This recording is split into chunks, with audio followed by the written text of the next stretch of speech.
जिन लोगों ने अभी तक दुबई नहीं देखा, इन लोगों के लिए तो ये वीडियो बहुत ही इंटरेस्टिंग होने वाली है। और जिन्होंने दुबई देख लिया है वो भी लाजमन हमारी बातों से इत्तेफाक करेंगे। लेकिन वीडियो शुरू करने से पहले नए आने वाले दोस्तों से गुजारिश है कि हमारे चैनल को सब्सक्राइब करते हुए साथ मौजूद बेल आइकन को दबा दें। दोस्तों, दुबई को जदीद बुनियादों पर इस्तवार किया गया है। इस शहर की बुनियादों में ये पॉलिसी रखी गई थी कि इस शहर को दुनिया भर के लोगों के लिए अय्याशी का मरकज बनाया जाएगा। ख्वाह आप किसी भी रंग, नस्ल और मजहब से क्यों ना हो, दुबई में आपको अय्याशी के लिए मुकम्मल सहूलियत मुयस्सर है। और ख़ास तौर पर दुबई में यूरोपियन वर्ल्ड को टारगेट करने के लिए अय्याशी का सामान मुयस्सर किया गया है, क्योंकि पूरी दुनिया का पैसा इस वक्त मगरब में मौजूद है। चाइना, कनाडा और यूरोपियन कंट्रीज में दुनिया का अक्सरियती पैसा मौजूद है। इसलिए वहाँ से लोग जब सैर व तफरीह के लिए दुबई आते हैं तो अगर उनको अपनी अय्याशी का सामान मुयस्सर ना हो तो वो दुबई नहीं आएंगे, बल्कि दूसरी रियासतों में जाएंगे। इस पॉलिसी को शेख मोहम्मद बिन राशिद अल मखदूम ने अपनाया और दुबई को बहुत ही कम वक्त में आसमान की बुलंदियों पर ले गया। आज दुबई के अंदर शरई कानून का रिफाज है, यानी इस्लामी कवानीन के मुताबिक ही दुबई में फैसले किए जाते हैं। लेकिन क्या दुबई एक रियासत होने की हैसियत से शरई है? बज़ाहिर किताबों में तो ऐसा ही लगता है, लेकिन अगर प्रैक्टिकल बात की जाए तो ऐसा बिल्कुल भी नहीं है। यानी दुबई में आपको बरहना बीचेस भी मिल जाएंगे, और वैसे बीचेस जिस तरह के बीच आपको यूरोप में मुयस्सर नहीं, लेकिन दुबई के सारे समंदरों पर मगरबी दुनिया के लिए अय्याशी का मुकम्मल सामान मौजूद है। अगर बात की जाए अल्कोहल की तो दुबई में शराब बआसानी दस्तयाब है और लोग बआसानी शराब खरीद कर पी सकते हैं। लेकिन इसमें एक कानून जो किसी हद तक बेहतर भी है, इसको नाफिज किया गया है। वो कानून इस तरह से है कि अगर आपकी उम्र 21 साल से कम है तो आप शराब को कानूनी तरीके से नहीं खरीद सकते। शराब के असूल के लिए आपकी उम्र 21 साल होनी चाहिए और आपके पास दुबई गवर्नमेंट की तरफ से दिया हुआ एक अथॉरिटी लाइसेंस होना भी जरूरी है। लेकिन अगर प्रैक्टिकली बात की जाए तो शराब खुलेआम फरोख्त की जाती है और बगैर किसी रोक टोक के लोग खरीद कर पी सकते हैं। कवानीन में अगर कुछ भी लिखा है तो वो सिर्फ इस गर्ज से लिखा है ताकि दुबई को एक शरई रियासत साबित किया जा सके। लेकिन कवानीन लिखने में और इन पर अमल करने में ज़मीन आसमान का फ़र्क है। दुबई एक ऐसी इस्लामी रियासत है जिसमें पोर्क रेस्टोरेंट बआसानी मिल सकते हैं, यानी सुअर के गोश्त के रेस्टोरेंट हर जगह पर मौजूद है। सुअर जो कि इस्लाम के मुताबिक इंतहाई नापसंदीदा जानवर है और साथ ही खाने के लिए इसे मुकम्मल तौर पर हराम किया गया है, यानी इसको खाने से मना फरमाया गया है। इसके बावजूद एक इस्लामी रियासत में इसकी खरीदो फरोख्त और इसके रेस्टोरेंट्स को खुलने देना दुबई की हुकूमत के लिए लम्हा फिक्रिया है, क्योंकि वो खुद को शरई भी कहलवाता है और ऐसी गैर इस्लामी चीज़ों की फरोख्त पर भी कोई पाबंदी आयद नहीं है। दोस्तों, अगर बात की जाए शरई रियासत के हुक्मरानों की दौलत और उनकी ज़ाती लाइफस्टाइल की, तो कोई भी खुदा तरस हुक्मरान जो अपनी रियासत को इस्लामी तर्ज पर चला सकता है, उनकी निजी ज़िंदगी भी बिल्कुल इस्लामी शरीयत के मुताबिक होती है।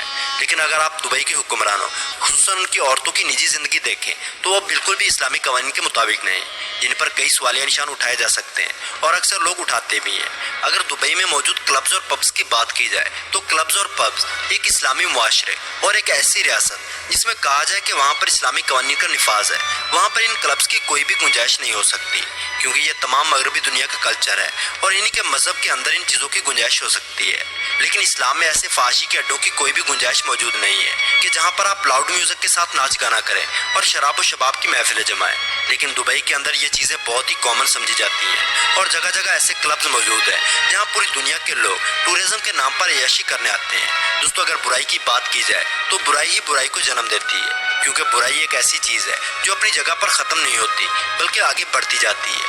और दुबई को देखकर इर्द गिर्द की मुस्लिम रियासतों ने इस पॉलिसी को अपनाना शुरू कर दिया है, क्योंकि इन्हें लगने लगा है कि इस पॉलिसी के तहत ही वो अपनी मुआशरत को आसमान की बुलंदियों तक ले जा सकते हैं, जैसे दुबई लेके गया है। इसी चीज़ को देखते हुए सऊदी वली अहद मोहम्मद बिन सलमान ने भी सऊदी अरब के अंदर इस तरह के अय्याशी पर मबनी शहर बसाने का फैसला किया है और न्यूम शहर के नाम से एक बड़ा प्रोजेक्ट शुरू करने का ऐलान किया है, जिसमें इन्वेस्टमेंट $500 बिलियन है, जो कि पाकिस्तान के 10 सालाना बजट से भी ज़्यादा पैसा है।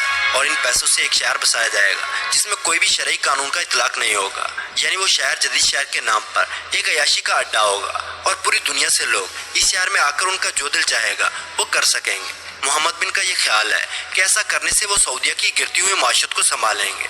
लेकिन दोस्तों, इस्लाम के असूल तो इससे बिल्कुल मुख्तलिफ हैं। अल्लाह ताला के किए गए वादे इससे बिल्कुल मुख्तलिफ हैं।